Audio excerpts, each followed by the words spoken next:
लेकिन निशाना हमेशा से कीव था, लेकिन 17 दिनों तक ये युद्ध खिंचाया है और अब जाकर ऐसा लग रहा है कि कीव की घेराबंदी हो रही है। बहरहाल कीव को अगर घेर लिया जाता है और कीव की उस हिसाब से बर्बादी होती है तो विश्व समुदाय की क्या भूमिका इसमें रह जाएगी। अब अमेरिका जो है वो अपनी सेनाओं को नेटो देशों तक इसीलिए पहुंचा रहा है, रूस से लगती हुई उन सीमाओं पर इसीलिए पहुंचा रहा है क्योंकि उसके मन में भी ये शक है कि कहीं अगर एक बार कीव के गिरने के बाद और यूक्रेन की अगर हार हो जाती है रूस के हाथों, उसके बाद रूस का अगला निशाना कहीं वो नेटो के देश न हो जाए, क्योंकि अगर ऐसा होता है तो ये तीसरे विश्व युद्ध का संकेत होगा।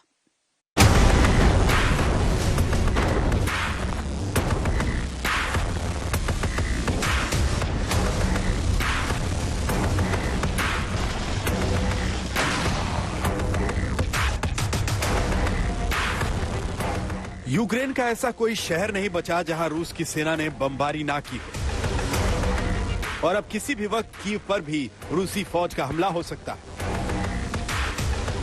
लेकिन जिस नाटो में शामिल होने की जिद ने यूक्रेन को इस हालात में पहुंचाया, अब उस नाटो को अपनी फिक्र सताने लगी है। रिपोर्ट्स हैं कि नाटो की सेना अब रूस की सीमा के पास भीषण युद्धाभ्यास करने जा रही है। नाटो देशों की सेना सोमवार से नॉर्वे में एक प्रशिक्षण अभ्यास शुरू करेगी।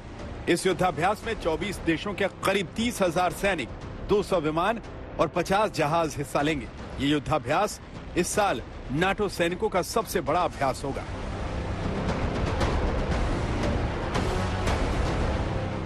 ऐसे में सवाल यह है कि जब पहले से ही विश्व युद्ध का खतरा मंडरा रहा है, तो फिर रूस को उकसाने के लिए नाटो सैन्य अभ्यास क्यों कर रहा है? इसका जवाब अमेरिकी राष्ट्रपति जो बाइडेन ने दिया है।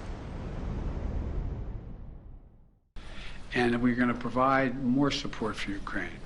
We're going to continue to stand together with our allies in Europe and send unmistakable message. We'll defend every single inch of NATO territory with the full might of the united and galvanized NATO. We will not fight a war against Russia in Ukraine. Direct confrontation between NATO and Russia is World War III, something we must strive to prevent. NATO हो या European union, सभी जानते हैं कि अगर उन्होंने Putin को भड़काने वाली कोई भी हरकत की तो यह विश्व युद्ध को भड़काने जैसा होगा।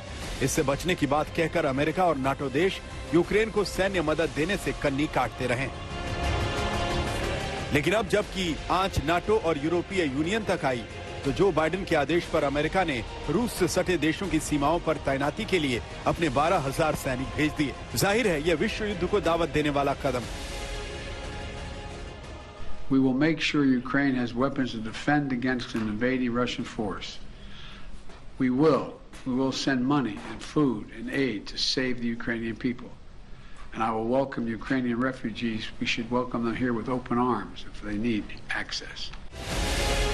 ऐसे वक्त में जब यूक्रेन को मदद की जरूरत है, तब नाटो हो या यूरोपियन यूनियन, हर कोई खुद को पुतिन के गुस्से से बचाने की तैयारी में जुटा है। अमेरिका ने एक बार फिर यूक्रेनी राष्ट्रपति जेलेंस्की की उस अपील को ठुकरा दिया है जिसमें उन्होंने यूक्रेन की हवाई सीमा को नो फ्लाई जोन घोषित करने की मांग की थी।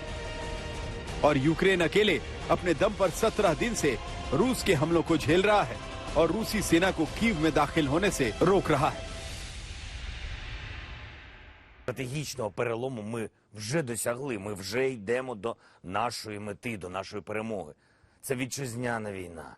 Війна з дуже впертим ворогом, який не звертає уваги на тисячі своїх.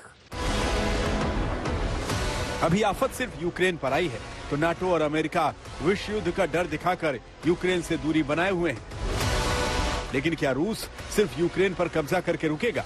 यही वो सवाल है जो अमेरिका और नाटो देशों को सोने नहीं दे रहा। आज तक ब्यूरो।